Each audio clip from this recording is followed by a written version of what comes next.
Welcome to Stuff You Missed in History Class, a production of iHeartRadio.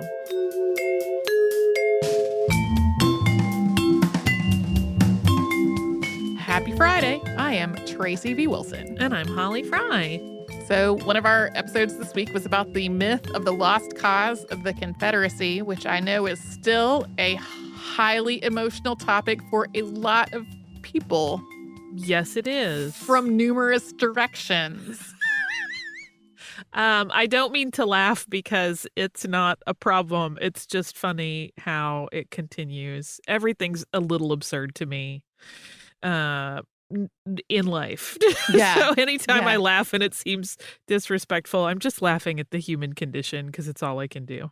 Yeah. As I was working on it, I was thinking, do I have family members who fought for the Confederacy? I must have, because I know that my family has been in North Carolina for at least 180 years or something. And so fortunately, my brother had made a family tree, and I started poking through that just to sort of satisfy my own curiosity, because it was something that I assumed but didn't actually know. I feel like as a child, I had this latent hope that maybe some North Carolina ancestor had run off to the North and fought for the Union. And I think some family member had been like, no, that didn't happen. But yeah, I started poking through it and I was like, here's multiple people. Here's somebody who died of disease in Richmond. And I think it was a second great grandfather who did not personally serve, but who had two older brothers who were killed in action. There were multiple, which was not surprising considering, knowing for a fact that most of my family, or possibly all of them, were in North Carolina in the mid-19th century. Yeah. I did not have any family in the South during that time. It almost, I don't. Like I said at the end of the episode, I feel a little bit weird. This gets into personal psychology, but I just don't have that identity connection through time to the family tree. Sure. It's I know some of those facts, but I've never been and that is what created me. Yeah. Yeah. I don't know if it's just because I was always a rebellious little brat that tended to dismiss and eschew everything related to expectations of my family, or if I just don't have that gene. Yeah. Yeah. One of the things that I tried to make clear in the episode that I hope I made clear enough is that the South takes a lot of criticism for the preponderance of this narrative. But as was the case in so many things in the history of the United States, the North was complicit in this too. So it's not like the Southern, political and public figures made something up that, the Northern political establishment fought back hard against. Right. There really just was a sense of, if we can just keep the peace with the South, everything will be better, even though that meant just disregarding all of the Black Americans who had, been through generational trauma and meaningfully harmed by all of this in so many ways. It becomes an interesting thing to me. I think you framed it so beautifully in your outline as saying it prioritized the Union and the comfort and emotional well-being of white people over the people they had actually harmed and what had started the war. And what becomes really interesting to me to think about, and this gets into a whole political theory space that I'm not really equipped to do, but it's if you are making concessions of that nature that devalue other human beings to preserve a thing, what are you actually preserving? Mm-hmm. Right? Yeah. Is that a worthwhile union at that point? I know that's a terrible sentiment and probably it will make a lot of people angry, but it's just from a theoretical point of view, one of those things where I'm where do you get to the point where you're yes, we can negotiate through this. Right. By ignoring all of the harm that took place and, kind of coddling around it. Yeah. It's a very strange thing to wrap my head around. I also did want to note, I did not reference the involvement of Indigenous people or the effects of the war on Indigenous people at all, because that feels in a lot of ways an entire separate episode. But I did want to acknowledge that, yes, that also was a whole factor of it. of the Civil War that involved all kinds of pieces that we did not talk about in this episode. Man, I had such a weird year, and I have no idea what's going to be happening when this episode. We moved this episode ahead of the line because in a similar situation to what we talked about in the listener mail of this episode, we have been working ahead because we're each going to be out at the end of the year. And so we got to write episodes to get, so there's podcasts while we're gone. And so similarly, we have some weeks of podcasts that are already recorded. And we moved this one up ahead of some things in the line, both just for some seasonal reasons, but then also so less time would elapse between recording it and having it come out. Yeah. I feel like the juggles we do of our calendar would probably be like a slightly dry but still rather witty sitcom. Like, well, but if we move this to here, wait, that won't work. Go back. Wait, when is Casey going to be out? Can he edit that? We have a lot of back and forth online that is exactly that conversation in various iterations. Right. Yeah. Oh, 2020, you've been a thing. Yeah.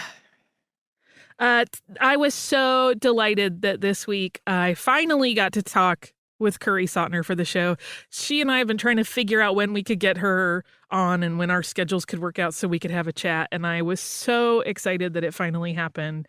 She's like one of the most energetic and compelling guests because she is excited about education and sharing the Constitution in a way that everyone feels included and recognizes that it accounts for them.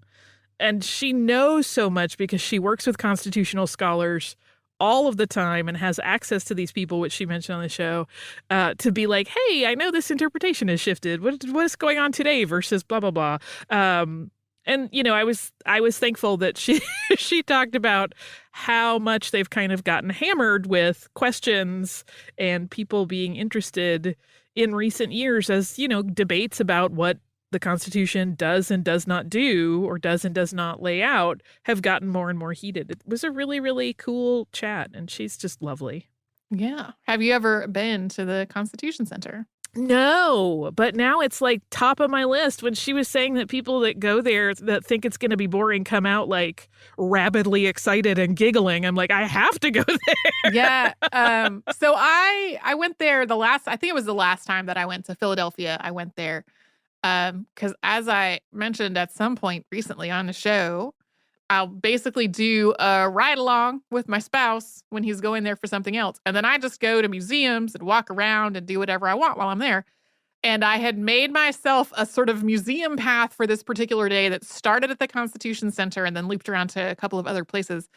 And I had zero idea what to expect at all. And was like, wow, this is a way more interactive experience than I thought I was going to have from something called the Constitution Center. Right. I also, you know, it's such a surprising and cool, fortuitous happenstance that they were already working on so much online engagement and being able to do lessons and sessions online way before COVID ever happened. Mm-hmm. So for them, that was like an instant pivot, which is just extraordinarily good luck, right? Because we've talked with other people at other museums about how it was really a struggle to figure out how to do the same kind of engagement and programming they would normally do, but do it in a virtual space. Whereas for the Constitution Center, they've already been in that space. So they were just like, okay, now everybody can come to these, which is very cool. Yeah. Yeah, I really do want to study the Constitution whenever I talk to her. I really cannot stress enough, if you have never looked at their interactive Constitution online, it's really, really robust. Like, not only can you, you know, look at any part of the Constitution and who was influential in that part of the Constitution, and it really does just kind of blossom out in this like information tree of different places you can go related to it. It contextualizes all of it and that document in such a way that you really gain a deeper appreciation, I did anyway, of how much it is, as Curry was saying, about us. It is about you. It is about me. It is, if you are a U.S. citizen, it is about you, which was sort of a strange and marvelous thing. And I love that almost everything they do is free to the public. Yeah. Constitutional scholarship, getting very exciting. Yeah. I'm working on something related, and I'm like, I got to go look at that interactive constitution as soon as we're done here. Yes, I think you should. I think you would get a huge kick out of it because it really is. One, from an information architecture standpoint, it's just smartly designed. Like, it is really intuitive to use.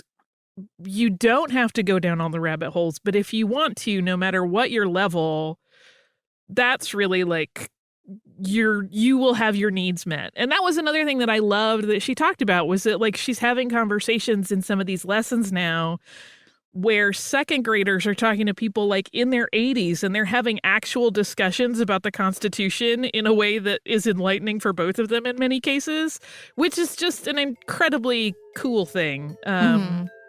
I'm a fan. Can you tell?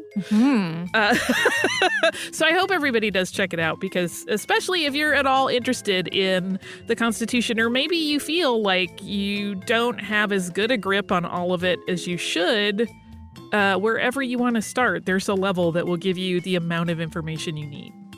Thank you for hanging out with us this Friday. We hope everyone continues to stay safe and is taking care of themselves. You can always subscribe to the show on the iHeartRadio app, at Apple Podcasts, and wherever it is you listen. We hope you have a great weekend.